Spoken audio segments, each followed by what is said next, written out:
En quelques heures, le secteur des crypto-monnaies a perdu plus de 200 milliards de dollars. C'est-à-dire 5 fois le PIB du Cameroun ou alors 26 fois le PIB du Togo. On se retrouve avec Terra Luna qui a perdu plus de 55% de sa valeur en quelques heures. On se retrouve avec son stablecoin UST qui est arrivé à 0,64 dollars. Pour un stablecoin, c'est vraiment étrange. Qu'est-ce qui peut être à l'origine de tous ces événements? Parlons-en.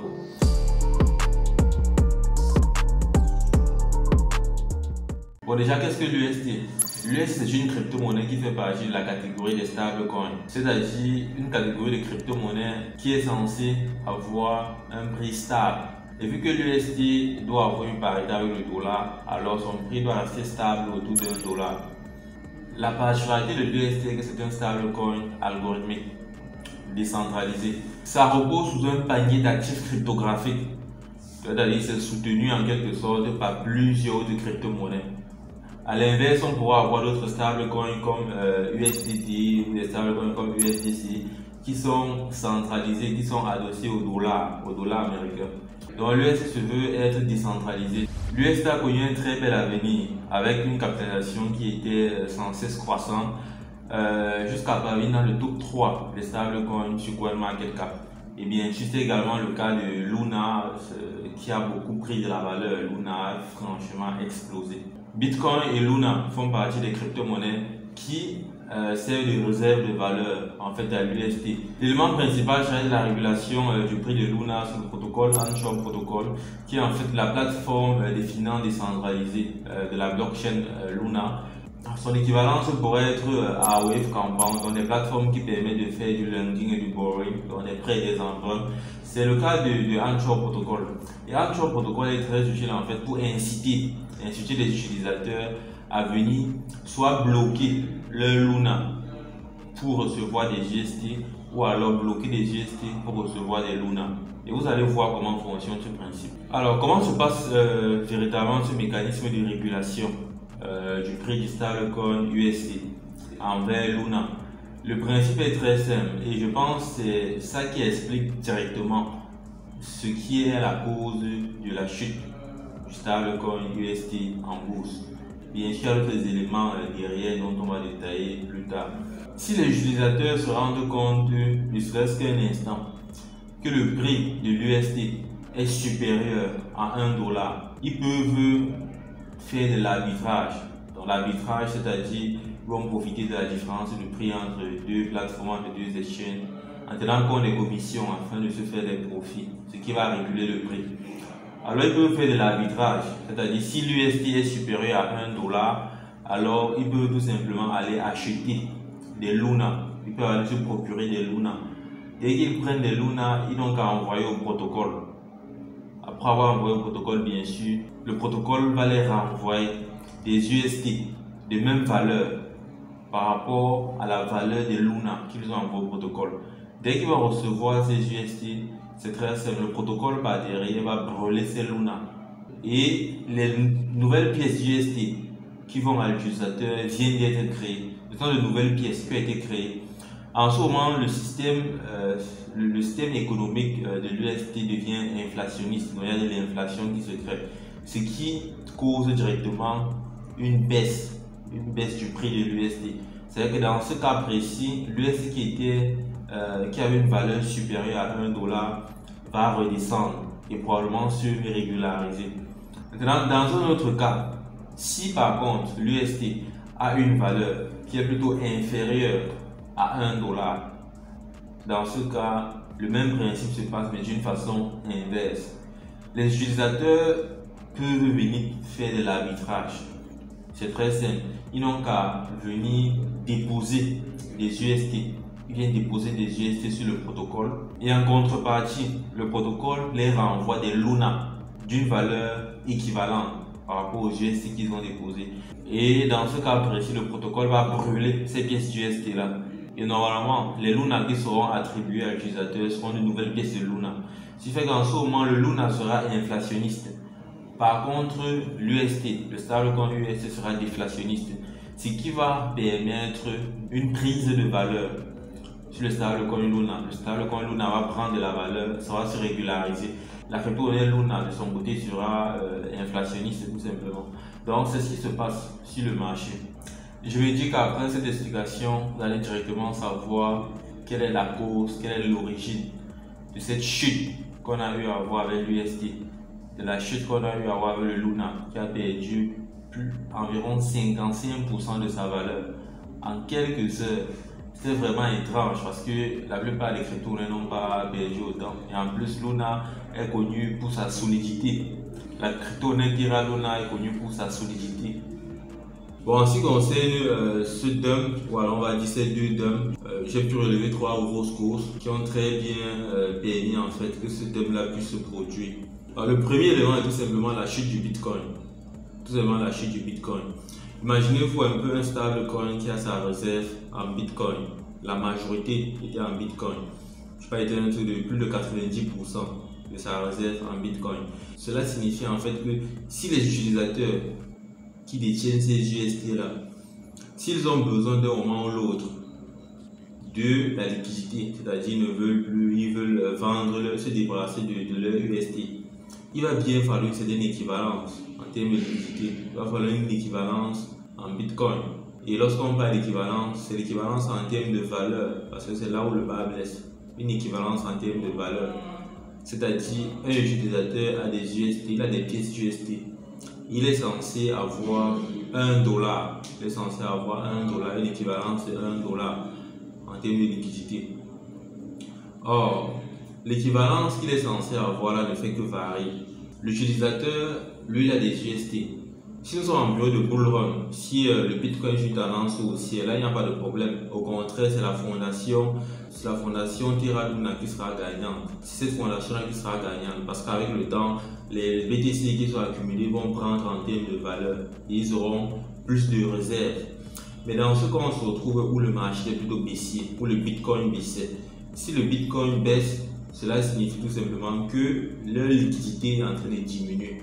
C'est-à-dire la valeur des bitcoins qui détiennent diminue. Et si la valeur des bitcoins qui détiennent diminue, là c'est problématique. Imaginez-vous un peu, on suppose avec 100 pièces d'UST et vous deviez à tout moment être capable de restituer $100 bitcoin à tout moment.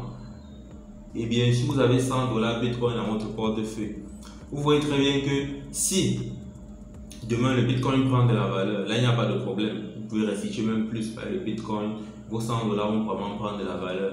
Mais si par contre vos $100 baissent, parce que nous sommes en période baissière, alors en ce moment vous ne pourriez plus facilement donner $100 bitcoin pour 100 UST. Seulement parce que la valeur des bitcoins qui est à votre disposition a tout simplement baissé.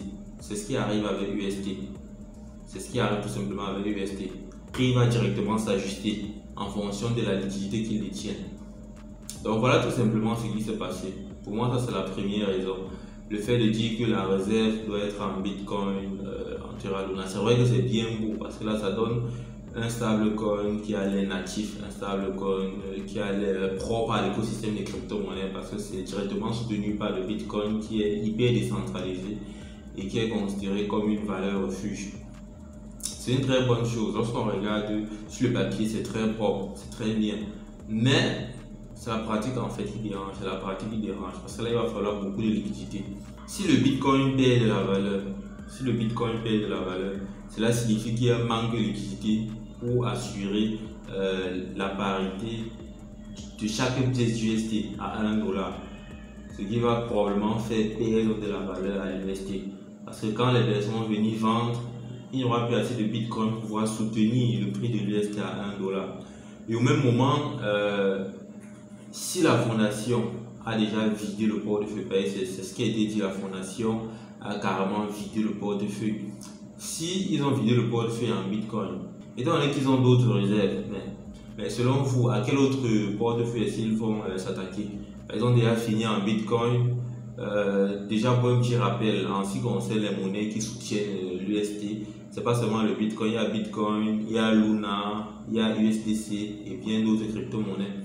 Cela signifie que vu qu'ils ont vidé le portefeuille en Bitcoin, ils vont probablement passer au second portefeuille, c'est-à-dire le portefeuille de Terra Luna.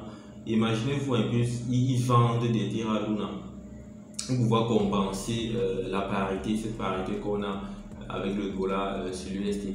Cela signifie tout simplement que le Luna va perdre de la valeur et c'est exactement ce qu'on a eu à voir en bourse. Donc tout ça n'est pas une erreur, tout ça n'est pas simplement dû au marché. Tout ça vient d'abord du protocole de fonctionnement de cet écosystème-là.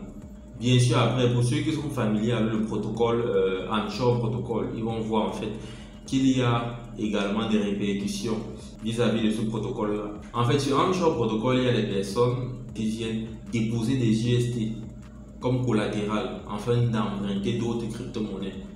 Ils viennent déposer les USD, ils empruntent d'autres crypto-monnaies. Ils déposent des Luna, ils empruntent d'autres crypto-monnaies. Alors, le problème avec ça est que vu que l'USD est touché, vu que la valeur de l'USD a baissé, alors plusieurs personnes se sont vues liquider.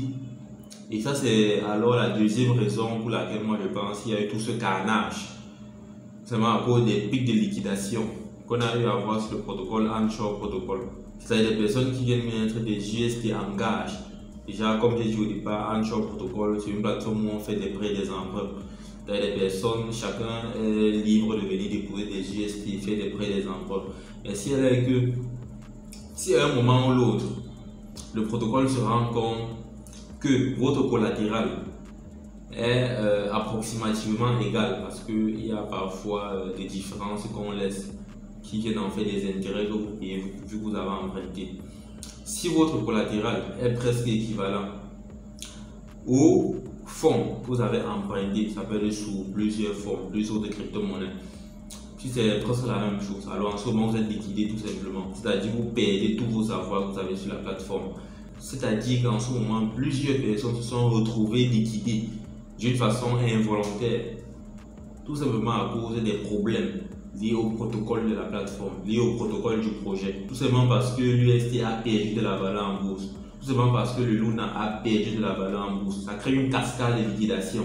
Et généralement, ceci se passe lorsqu'on voit les marchés chuter brusquement. Généralement, il y a les cascades de liquidation à l'intérieur. Bien sûr, on a vu plusieurs personnes recevoir des margin calls, tout simplement à cause de cette opération.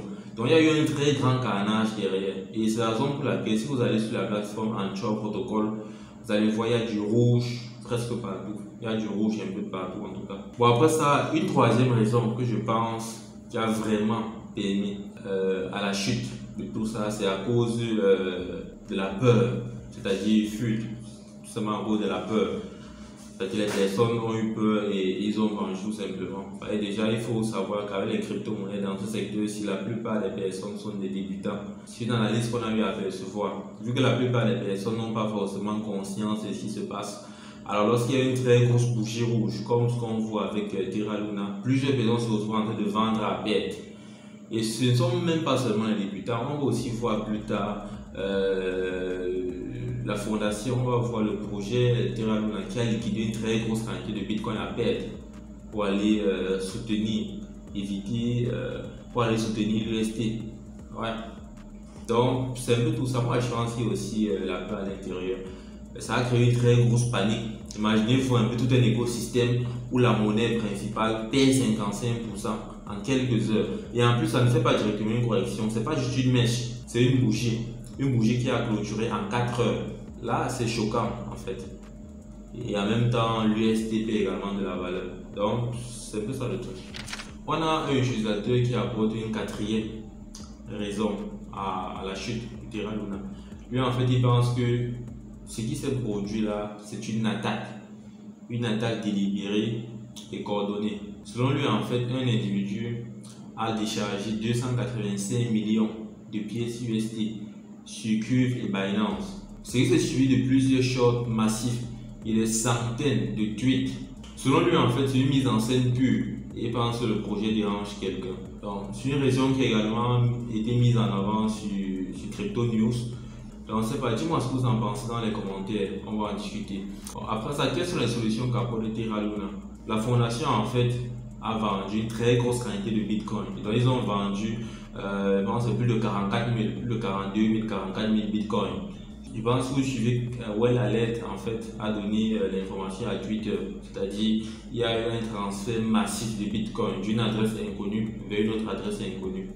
Et lorsqu'on regarde l'adresse, il y a de fortes chances soit l'adresse de Terra Luna. Je pense que c'est également l'information qu'a affirmé le journal du coin lorsqu'il parlait de Terra Luna. Alors, eux en fait, ils ont préféré vendre une très grosse quantité de Bitcoin dans leur réserve pour pouvoir alléger la chute de l'UST. Donc, c'est-à-dire qu'en réalité, l'UST n'était pas destiné à chuter jusqu'à ce niveau. C'est juste parce que la chute a été allégée. Ça devait probablement chuter encore plus. La LFG, c'est-à-dire la Luna Foundation, on va dire tout simplement la fondation Luna, compte prêter 1,5 milliard de dollars de Bitcoin afin d'améliorer la stabilité de l'UST. Donc ils ont fait une série de tweets en fait pour pouvoir expliquer cela. Donc voilà ce qu'il en est en fait de la chute de Terra Luna et de l'UST. Et à l'issue de tout ça, c'est un élément fondamental qui en ressort, c'est qu'il faut toujours comprendre dans quoi est-ce qu'on investit. Il faut toujours comprendre. C'est pourquoi je vais passer plus de temps à lire les tokens économiques, à lire la description des pièces sur le marché, plutôt qu'à tracer les supports résistances en fait sur les graphiques. Parce que lorsqu'on regarde le cas de Terra Luna, bon, jusqu'ici, je n'arrive pas à voir l'analyse technique qui devait prédire cette chute-là, cette chute catastrophique. Moi, je vois beaucoup plus la partie fondamentale, la partie libération des pièces. Parce qu'en fait, tout ça vient de leur politique monétaire, leur politique crypto-économique. Parce que lorsqu'on prend du recul et qu'on regarde, on constate en fait que Luna fait partie des entreprises qui tiennent le plus de Bitcoin au monde entier. C'est vrai qu'il y a un news qui parcourait, disait que Luna, la fondation Luna était la deuxième plus grosse entreprise au monde à détenir des Bitcoins. Alors, vu que cette entreprise détient des Bitcoins, actuellement si elle se met à vendre des Bitcoins à perdre, parce qu'en faisant des Bitcoins qu'elle avait achetés, en faisant des Bitcoins qu'elle avait achetés beaucoup plus haut, autour de 40 000 dollars, à 20%, 30% plus haut par rapport au prix actuel du marché. Et actuellement, elle se retrouve en train de vendre ça subitement à perte. Lorsqu'elle va à perte, cela signifie qu'elle participe à la chute du marché en quelque sorte. Bon, c'est vrai que plus tard, d'autres diront qu'ils ont probablement fait des échanges en OTC et tout ça, ça va impacter le marché. Mais si elle est que rien que la rumeur, rien que cette information-là pousse plus d'autres personnes d'une façon psychologique à vendre des pièces de Bitcoin sur le marché, ce qui participe également à un effet boule de neige, entraînant tout le marché à la chute, tout simplement. Donc dites-moi en commentaire ce que vous pensez de cette analyse. Bon, c'était Yvan Foseux et on se retrouve à plus tard pour une nouvelle vidéo.